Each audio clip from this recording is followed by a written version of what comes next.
അങ്ങനെ നമ്മൾ ഷോപ്പിങ്ങും കാര്യങ്ങളൊക്കെ കഴിഞ്ഞ് വന്നപ്പോഴേക്ക് ഏകദേശം നല്ല സമയമായിട്ടുണ്ടായിരുന്നു കേട്ടോ.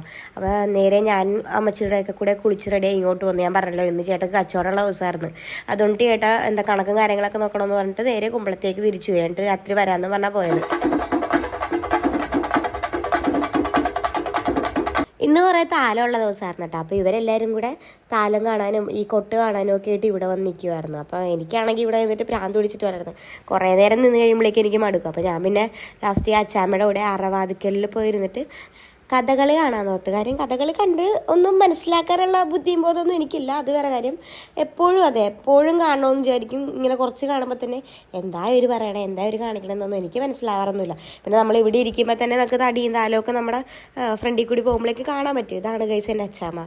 എന്താണ് അങ്ങനെ കണ്ടില്ലേ, ഞാൻ പറഞ്ഞ പോലെ ഇവരെല്ലാവരും ഈ ഇതിലേക്കൂടെയാണ് എല്ലായിടത്തും നടന്ന് ചുറ്റി പോണത്.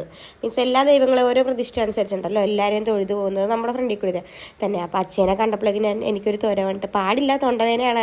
അപ്പോൾ ഞാൻ പറഞ്ഞു എനിക്കൊരു ഐസ്ക്രീം വേണമെന്ന് പറഞ്ഞിട്ട് അങ്ങനെ ഐസ്ക്രീം മേടിച്ച് കഴിച്ച് നമ്മൾ തിരിച്ച് വീട്ടിലോട്ട് വന്നൊരു 1:30 ആയപ്പോഴേക്കും നമ്മൾ കൂട്ടക്കളം കാണാനായിട്ട് തിരിച്ച് അമ്പലത്തിലേക്ക് പോകാൻ കേട്ടോ. അമ്മച്ചിക്ക് കുറേ തയ്ക്കാനുണ്ടായിരുന്നുകൊണ്ടിട്ട് നമ്മൾ തിരിച്ച് പോന്നിട്ട് പിന്നെയാണ് അമ്പലത്തിലേക്ക് ചെന്ന സമയത്താണെങ്കിൽ ഈ തളിച്ചോടയും കാര്യങ്ങളൊക്കെ നടന്നുകൊണ്ടിരിക്കുകയുള്ളായിരുന്നു കേട്ടോ.